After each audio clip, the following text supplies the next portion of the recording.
نحمده ونصلي ونسلم على رسوله الكريم أما بعد أعوذ بالله من الشيطان الرجيم بسم الله الرحمن الرحيم إن الله وملائكته يصلون على النبي يا أيها الذين آمنوا صلوا عليه وسلموا تسليما الصلاة والسلام عليك يا رسول الله الصلاة والسلام عليك يا حبيب الله الصلاة والسلام عليك يا رحمة للعالمين وعلى آلك وأصحابك يا شفيع المسلمين قابل صدر احترام سیدی و مرشدی جناب قبلہ پیر ڈاکٹر فضیل ایاز قاسمی دامت برکاتہ العالیہ والی موڑا شریف، جناب پیر سید میئر حسین شاہ صاحب دامت برکاتہ العالیہ، فخر السادات سید سفر حسین شاہ صاحب اور پیر طریقت محترم علی رضا پیر سید علی رضا صاحب دامت برکاتہ العالیہ، محترم قاری نعیم الرحمن صاحب اور جتنے بھی میری جماعت کے علماء کرام، ثنا خان مصطفیٰ، حاجی صاحبان کے بزرگ بیٹھے ہیں، دل کی اتھا گہرائیوں کو سے سب کو سلامت کرتا ہوں اور دعا کرتا ہوں اللہ تعالی ہم سب کی یہ حاضری اپنی بارگاہ میں قبول فرمائے۔ ایک تو آپ کو یہ بتا دوں کہ میں جلد ہی آپ کی جان چھوڑ دوں گا، کیونکہ میں دیکھ رہا ہوں ٹانگیں پھیلا کر بیٹھنا، گفتگو، یہ اثرات ہوتے ہیں کہ اب قبلوں کو چھوڑ دیا جائے۔ ہم بھی دنیا میں جاتے ہیں، اور آسٹریلیا میں ہوتا ہے تو میں جب اتنے ہوتے ہیں میں کہتا ہوں بھائی صبح 1 بجے ریڈیو میں میرا بیان ہوگا، سب سن لینا۔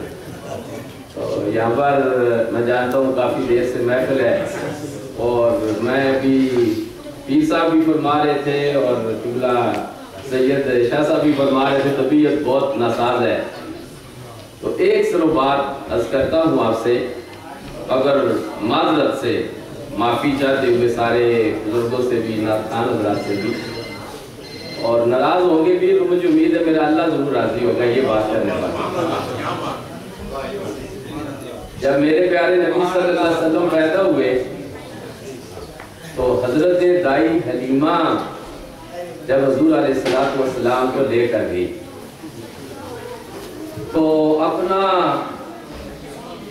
دودھ مبارک جب میرے نبی کے لبوں میں دیا، حضور علیہ السلام نے جب دودھ پی لیا، اب انہوں نے اٹھایا اور چاہا کہ دوسری طرف سے بھی دودھ کو عطا کرو۔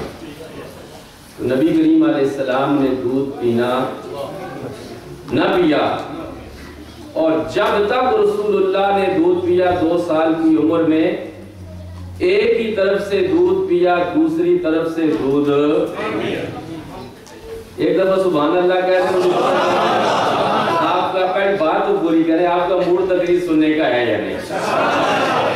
ابھی بہت سارے علماء یہاں سے اٹھے، نعتخوان کسی نے کہا میں نے فلاں جانا ہے، میں نے صبح آسٹریلیا جانا ہے، اور میں یقین کریں کہ سن کاری نا 32 گھنٹے کی ہماری فلائٹ ہے، وہ کہہ رہا تھا کہ یہ سفر کیسے میں نے طے کرنا ہے، تو میں سب سے زیادہ تھکا ہوا بھی ہوں اور لمبا سفر بھی میرا ہی ہے، تو تھوڑا سا بیداری کا ثبوت ہے، 10 منٹ انشاءاللہ آپ بھی جان چھوڑ دیں۔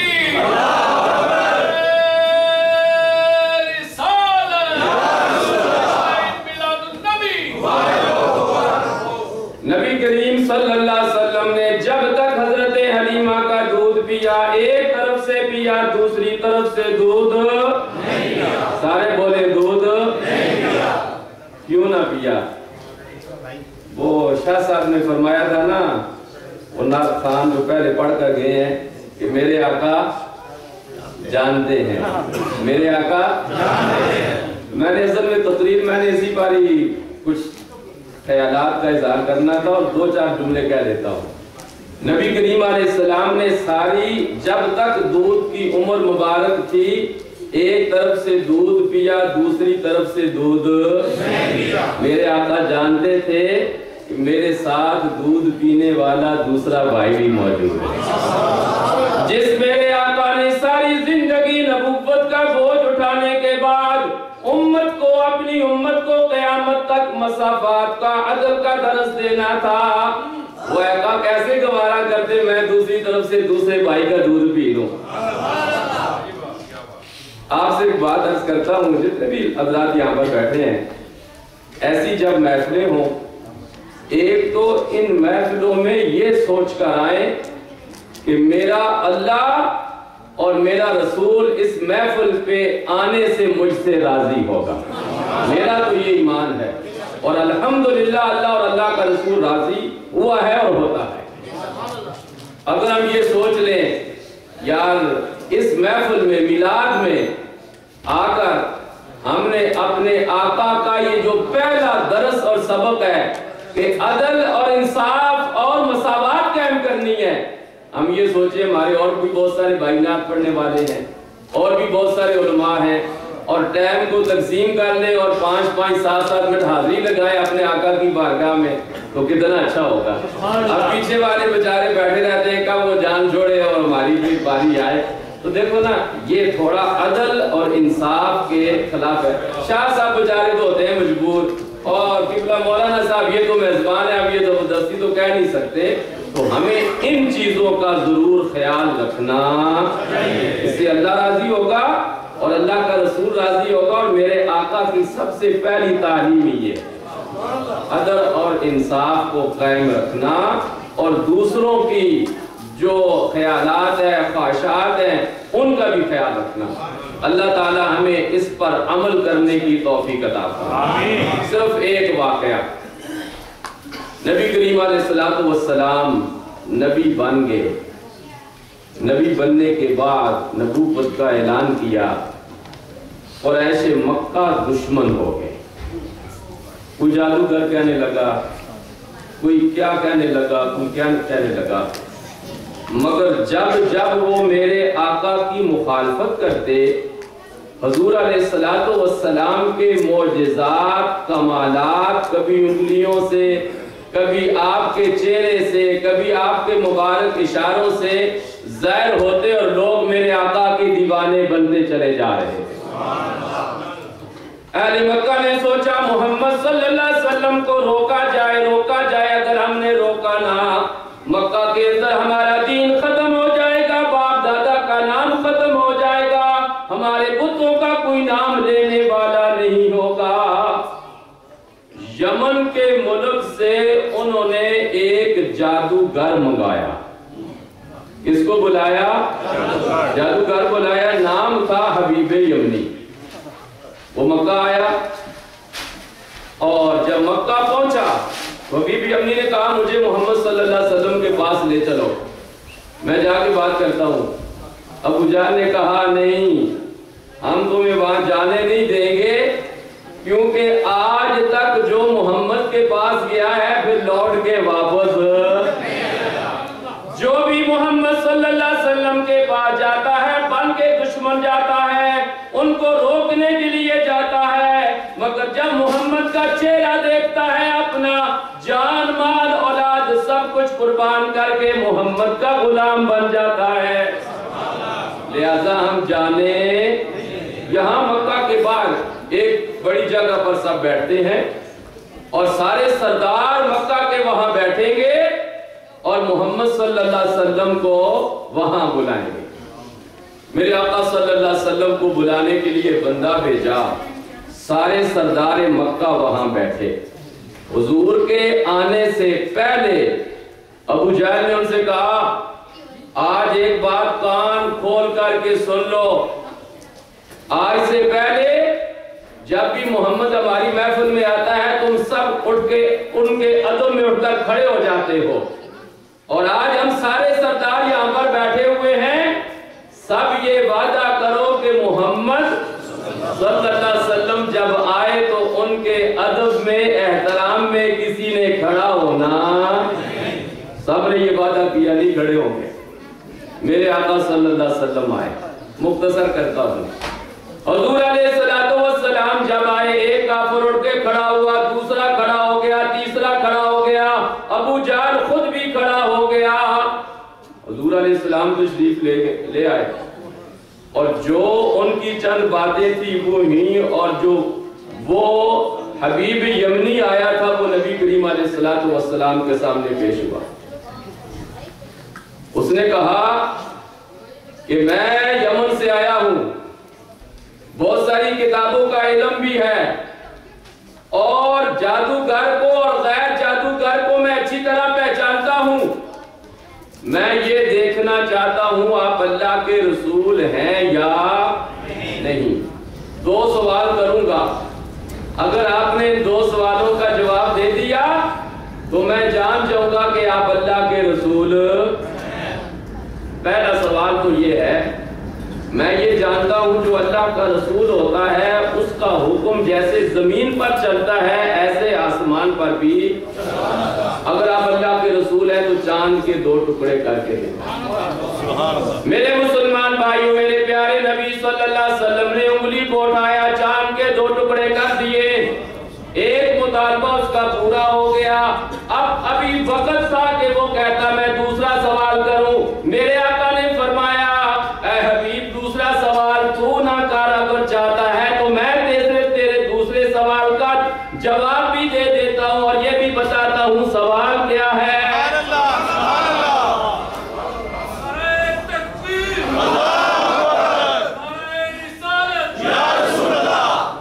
میرے آقا صلی اللہ علیہ وسلم حیران ہو گیا. ابو جہل لنڈ کمپنی نے یہ چاہا کہ اس کو اب خاموش کرایا جائے, قبل اس کے کہ یہ بھی محمد صلی اللہ علیہ وسلم کا دیوانہ اور غلام بن جائے, ایمان لے آئے, چاہا کہ خاموش کرائیں. میرے آقا نے فرمایا حبیب تیرا دوسرا سوال یہ ہے, اگر میں اللہ کا سچا نبی ہوں تو تیرے گھر میں ایک بیٹی ہے. ان ملکوں میں بیٹھ کر میرے نبی کا میلاد منانے والوں, ان ملکوں میں بیٹھ کر میرے نبی کا ذکر کرنے والوں, میرے نبی کا ذکر سننے والوں, میرے آقا کے نام پر اپنا جان مال ایمان سب کچھ قربان کرنے والوں, رات کی اتنی دیر میں میرے نبی کے ذکر میں بیٹھنے والوں, اپنے دل میں تہیہ کر لو, خدا کی قسم میرے آقا علیہ السلام اگر اس وقت حبیب یمنی کے گھر میں جا کر مکہ میں رہتے ہوئے کرم فرما سکتے تھے تو آج آپ پر بھی میرے آقا مدینہ میں رہتے ہوئے کرم فرما سکتے ہیں.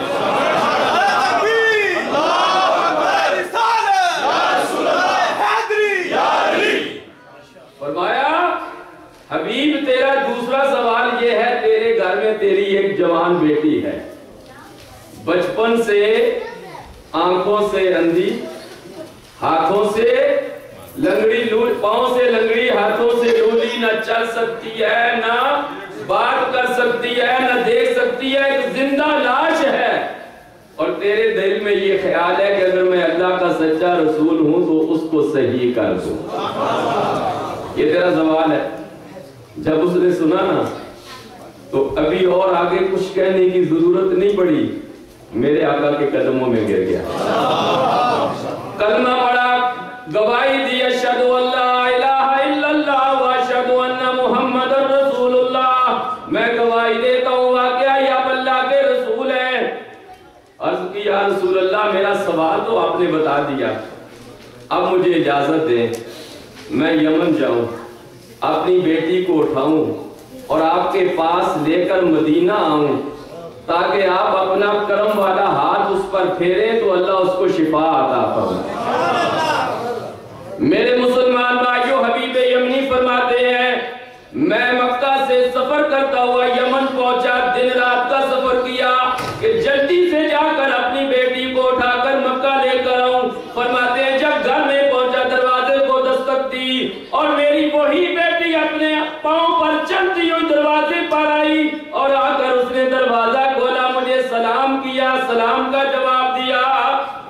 میں بڑا حیران ہوا کہ یہ انقلاب کیسے آیا. بیٹی کہنے لگی ابا جان فلاں وقت تھا, تھوڑی دیر پہلے چاند کے 2 ٹکڑے ہوئے تھے, سب یمن والوں نے دیکھا.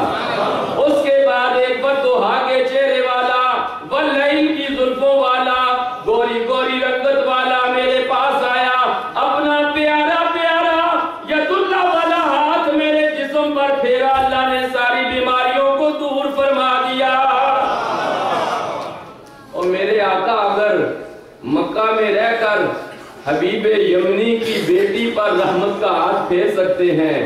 خدا کی قسم عقیدہ اور ایمان رکھو، ہم امریکہ میں ہوں کہ یا آسٹریلیا میں یا پاکستان یا دنیا کے کسی کونے میں، میرے آقا آج بھی نظر کرم فرما کر ہم مسلمانوں اور ہم غلاموں کی پریشانیوں کو دور فرما سکتے ہیں۔